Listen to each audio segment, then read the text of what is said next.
Hello, friends, and welcome to the new episode of r/Tales from Retail.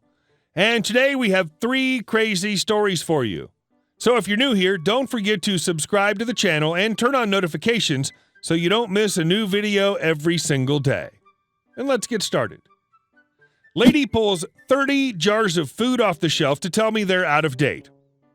Older lady comes to the register with 30 jars of pickled onions. Lady, all of these are out of date. Me, confused because those just came in. I'm sorry. Lady, these are all out of date. I checked them all and look, they're 6 months out of date. What kind of shop are you running? Me, could you pass me one, please? The lady huffed and slammed one down on the counter. I think it's just despicable that the staff here aren't doing their job. Just disgraceful. Me, having read the dates on the jar and immediately realizing what's happened. Oh, I see. If you look just here, the date you were looking at was the production date. The best before date is just below it. Lady, I know how to read a date. Me, oh no, it's very easy to misread the label on these, but I assure you they're well within date. It's not easily misread. Very clearly says production on the first line and best before on the second. How could you be so rude? I'm going to call corporate and have you fired. She left in a huff, and my boss and the owner of the company, who'd watched the whole thing, burst out laughing. And our second story. That is not how tips work. So I work at an internet cafe. Basically, it's an internet gambling place. You sign up, give me money, and it goes onto your account, which turns into points you can play these slot machine-like games on a computer, as well as search the internet, but no one does that. When you win points from these games, you can come up to me and redeem the points for cash or use the winnings to continue to play the games. First off, let me say we do not have a tip jar. No one is ever expected to tip us, nor do I expect anyone to tip us, no matter how big they win. There is nothing asking for tips or any sort of extra money for us as we're already getting paid. We're allowed to accept tips if the customer gives us one, which for me is awesome. There are very few tippers that come through my store, but when they win big, they typically tip $5 to $40 depending. So diner lady comes through my store every day. She's not a bad customer, but I know her because she works at my favorite diner, and I typically leave her a good, about half my bill tip. Since the diner's incredibly cheap, you can get a huge meal for 2 for like $20. A good tip would be $3, 15%. I can only imagine how hard it is living off $3 tips when you have 2 children. That's assuming they get tips, since I've noticed that most people don't tip in my area. I mean, I know all those tips probably end up in my hands anyway, so I don't know, I still like to tip. 2 days before this story takes place, I'd given her a $12 tip on a $20 bill. That's 60%. Anyway, today, DL comes in, puts in her normal $20 and plays. She wins big and comes out with $400. Wow, great for you. She hands me $20 and says, that's for you. I'm always grateful for tips. Wow, really? You know you don't have to. Thanks so much. I really do appreciate it. I always try to make sure they know how much I do appreciate being tipped, since I don't really do anything that warrants a tip. She put another $40 on her account and kept playing. She lost that, then put more on, and more on, and more on, until her entire bill was $400. She continued to play easily another $180 after that. That's when she comes up to me, looking nervous. So, do you think you can put that $20 on?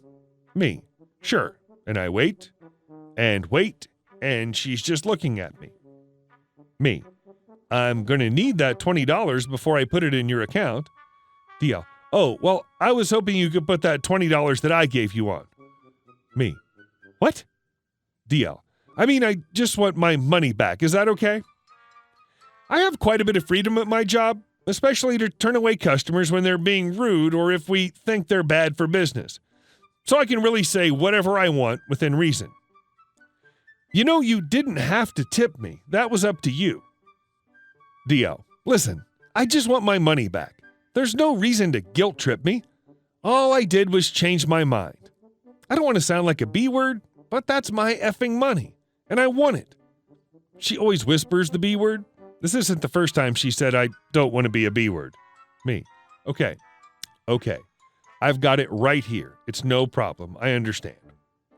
So now I was PO'd. I give her great tips all the time, at least once a week, amounting to much more than this $20, and this was the first time she's ever tipped me, even though she's won much more before. I never expected her to tip me.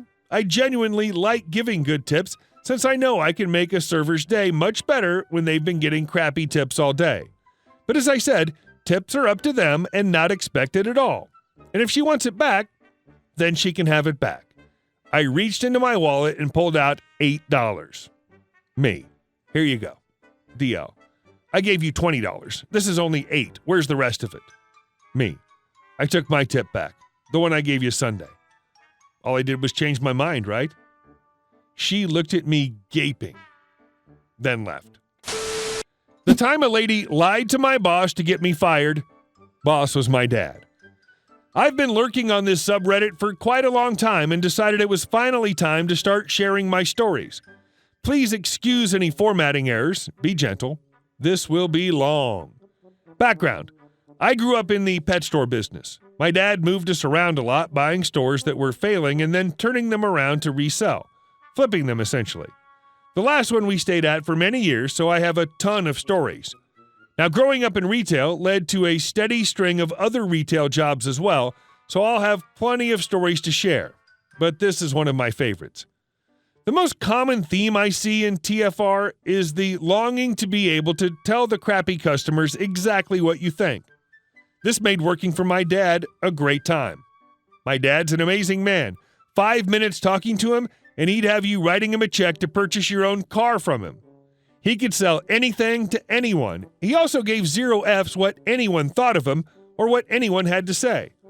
When customers threatened to never come back, he'd clear their items from the counter and show them to the door. He was brutal and, truthfully, a bit on the crazy side. One of the big problems in the pet store business is much of your inventory is alive, and people, especially children, love teasing and poking at the animals. This is not only harmful to the animals, but also creates a liability risk. Anyone in the pet store industry will tell you that no amount of danger, do not touch signs will stand up against a lawsuit. Which brings us to our wonderful customer. We'll call her Liar Liar, or LL. Her obnoxious young child, likely 7 or 8 years old, will be called OC. I'll be me and Dad will be Dad. So late afternoon, LL and OC come into our store to browse, likely just kill time, or maybe buy a can of fish food. From the time they enter, LL has 0 idea where OC is and what he's doing. This kid's out of control, knocking things off shelves, running, just being a little butthole. Meanwhile, LL is oblivious and browsing. Our store was decent size for an independent pet store, and we had the best fish room in the state, built by myself. Shameless plug, but hey, I'm still proud after all these years. So LL is off in the fish room while OC makes his way to the exotic bird section, another of our specialties. There were many, many very sweet and very expensive birds there, and we were quite protective of them. OC was being very loud, yelling at the birds, etc. I come by and catch him poking at a very sweet Amazon parrot that we'd purchased from a family who could not keep her very recently, and she was still acclimating. This bird was sweet and talked like crazy. This was the only time I heard her scream. I took a play straight from Dad's playbook and asked OC where his parents were. He said he didn't know. So I led him to the front counter and instructed him to stay there with an employee while I located his mother. When I found his mother, I explained to her what had happened and that he was no longer allowed to roam our store unattended, as he was a danger to himself and our animals. She stormed to the front, grabbed her child, and left in a huff. I should mention here that the conversation with LL took place in the fish room. Directly on the other side was Dad's office, and the tops are open, not full walls. A couple of hours later, LL calls and asks to speak to the owner. Call gets transferred to Dad. The following happens. LL: I was in your store with my son, and your employee was very rude to both of us. He said terrible things about my son, swore at him, grabbed my son by the arm, and threw us both out of your store. I want him fired. I was prepared to spend $1 gajillion at your store. Dad: very sorry to hear that. Please, give me some time to get to the bottom of it, and I'll give you a call back tomorrow. What LL didn't know was that Dad had witnessed OC's behavior, saw me escort him to the counter, then retreated to his office where he heard our entire interaction. Next day, Dad calls LL. Yes, I want to know if that employee has been fired. I will call the BBB blah blah blah. Dad, well, I was going to deal with this while on the phone with you yesterday, but I thought a day for you to come to your senses might have helped. I see that it didn't. I saw your child destroying my store and my property. I saw him terrorizing my animals. I saw the employee, my son, lead him to the counter and speak with him respectfully. I saw you ignoring your child while he destroyed my property, and further I heard the entire exchange between my employee/son and yourself. So I thought about firing him, but then I realized that you and your child are both a-holes, and I would prefer you never enter my store again. Thank you for the customer feedback. F off. Click. My dad was the best. If you want to hear more, I'd be glad to post more. Maybe the next one will be the time that he chased a customer out to his car. Thank you all for watching the video to the end, and I'll see you in the next one.